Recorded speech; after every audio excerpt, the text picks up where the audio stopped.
All right, music fans, welcome back. Harmless Dave here, talking real music in real time for real people just like you and me.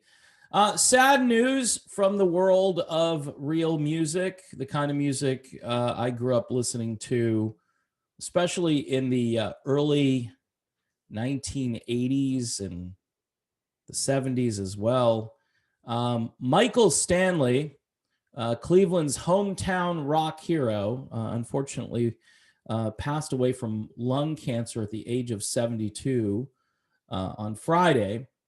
I was going to do something right out of the box. I thought it through, and I was just wondering how many people really know who Michael Stanley is. He's not related to Paul Stanley. Paul Stanley had to tweet out how there was, no relationship, which is kind of weird, but whatever. A lot of these high profile people on social media always make it about themselves somehow. Just honor the guy because he was really well known. He was big in Cleveland for sure. I grew up listening to radio stations like WBCN in Boston and WAAF in Worcester, Massachusetts, and a number of other stations, WCOZ in Boston. And because I had a good dose of mainstream rock radio in my proverbial bloodstream, I knew who Michael Stanley was. Michael Stanley was doing Heartland rock before, I don't want to say before Bruce Springsteen, but maybe at the same time. Although his music was far more accessible than a guy like Springsteen or even John Mellencamp to some degree. He was one of those guys who, quite honestly, should have broke big but didn't. He had a few regional hit songs and he had some rock radio tunes. 1981 was probably his peak for radio play. And even so, it's just a little bit depressing because when you listen to this guy, he definitely had his own sound and he exemplified, I don't know, kind of like the working man and woman, just had that style. His big single, which went to number 33, was He Can't Love You, but there were so many other tunes that were on rock radio that I remember listening to. He was also a disc jockey in his home state and became kind of a big celebrity. He was produced for a long time by Bill Zimchik, the same guy who produced the Eagles.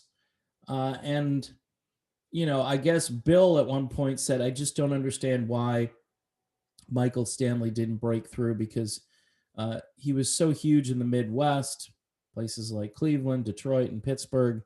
But getting him to a national audience was a little bit more difficult. His tune My Town is another one of my favorite Michael Stanley tunes.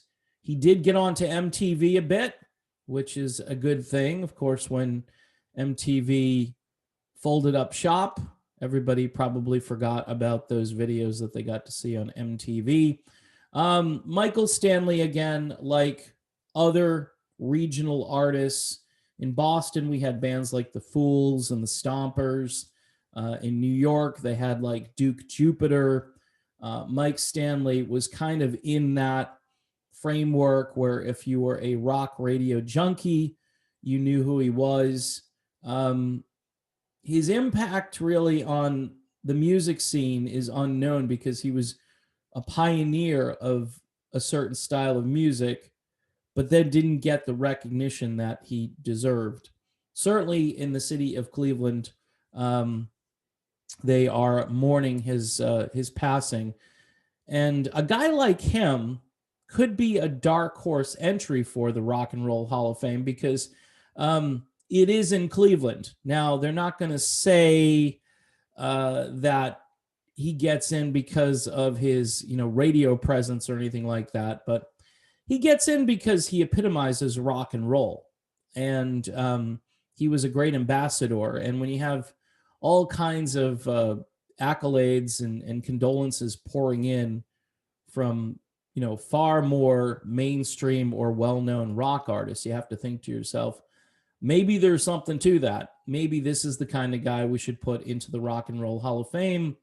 He should get an extra vote for the Hall of Fame because he's from Cleveland, and he could certainly add a little bit of a hometown spin on the Hall of Fame.